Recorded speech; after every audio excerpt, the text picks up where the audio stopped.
संदर्भ में रखा है, कहाँ पे रखा है? देखिए, ये मछली मारने का जो कार्यक्रम आज यूथ कांग्रेस ने किया है, ये एक सांकेतिक प्रदर्शन है जो कि हमारी सातनपुर मंडी, जो कि एशिया की बड़ी मंडियों में शुमार है, उसमें आज यूथ कांग्रेस ने एक प्रयास किया है योगी जी तक अपनी आवाज़ पहुंचाने का।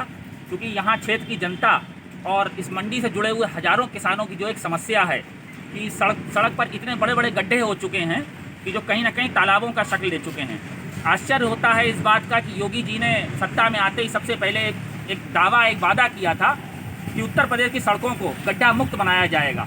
आज यूथ कांग्रेस उनसे सीधे तौर पे एक सवाल करना चाह रही है कि अगर इस योजना के लिए धन आवंटित हुआ तो आखिर वो पैसा गया कहाँ? क्योंकि सड़कों पर आज जो जिस तरीके से पानी भरा हुआ है, यहाँ की लोकल जनता त्राही मचा रही है, किसी प्रकार के पानी की निकासी की कोई स्थिति नहीं है।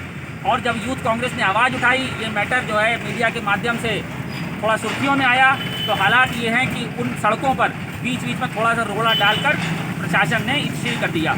ये एक बड़ा प्रश्न है कि क्या देश की और प्रदेश की जो हालात हैं, सड़कें खराब हैं, इस पर इसी तरीके का जो है सरकारी अमले का यही ध्यान रहेगा।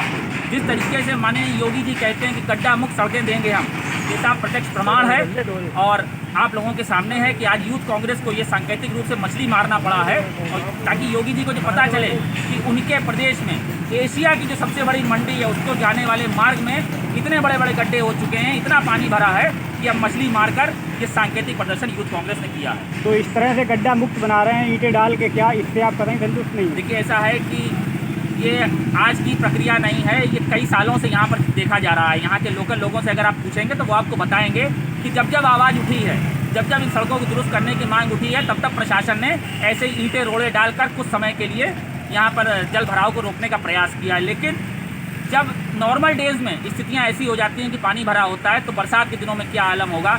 या तो सरकार की बौद्धिक क्षमता इतनी कमज़ोर हो चुकी है कि वो इन सब चीज़ों के ऊपर ध्यान नहीं देना चाहती है, लेकिन यूथ कांग्रेस इसकी आवाज़ उठा रहा है। और इस सरकार को मजबूर करने का हमारा प्रयास है कि इन सड़कों की बदहाली को ख़त्म किया जाए, अन्यथा बताएं कि जो पैसा इन सड़कों के लिए आवंटित हुआ है वो कहाँ गया।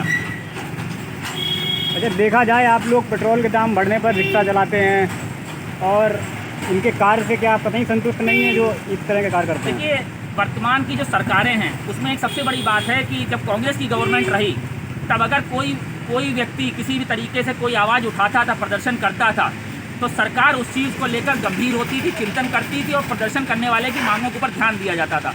लेकिन वर्तमान जो भारतीय जनता पार्टी की सरकार है, इन्होंने सब हदों को क्रॉस कर दिया है।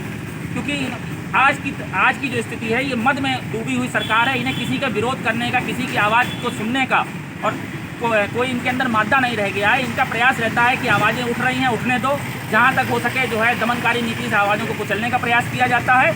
इसी वजह से आज प्रदेश की स्थिति इतनी बदहाल हो चुकी है। सिर्फ सड़कों के मामले में ही नहीं, चाहे पेट्रोल की बात हो, चाहे किसानों के जो है जीवन यापन की बात हो, खाद्यान्नों की बात हो, हर मुद्दे पर ये भारतीय जनता पार्टी की सरकार सिर्फ दावे और वादे करती है, फिर जहाँ पर जवाब देने की स्थिति नहीं होती है तो उन वादों को जुमला साबित करने वाली बात करती है।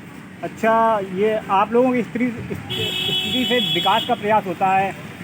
इसी प्रकार भाजपा वाले कहते हैं कि ये लोग सियासी पेंच करते हैं, इस पर क्या कहेंगे? देखिए, एक बात आप बहुत अच्छी तरीके से मैं आप लोगों के सामने रखना चाहता हूँ कि अगर हम जनता की आवाज़ उठाएं तो वो राजनीति, और इनकी आदरणीय मंत्री जो स्मृति ईरानी जी हैं, उन्होंने अगर गैस के और पेट्रोल के दाम उठाए थे तो वो साफ जनहित का भावना।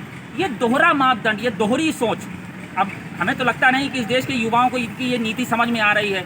ये आवाज़ उठाते हैं तो उस आवाज़ को बोलते हैं जनता की आवाज़, और हम अगर आवाज़ उठाते हैं तो साहब ये कहते हैं कि हम राजनीति कर रहे हैं। ये दोहरा मापदंड अब जनता जो है देख चुकी है, और मुझे नहीं लगता कि इस तरीके से ये और आगे जो है जनता को गुमराह कर पाएंगे।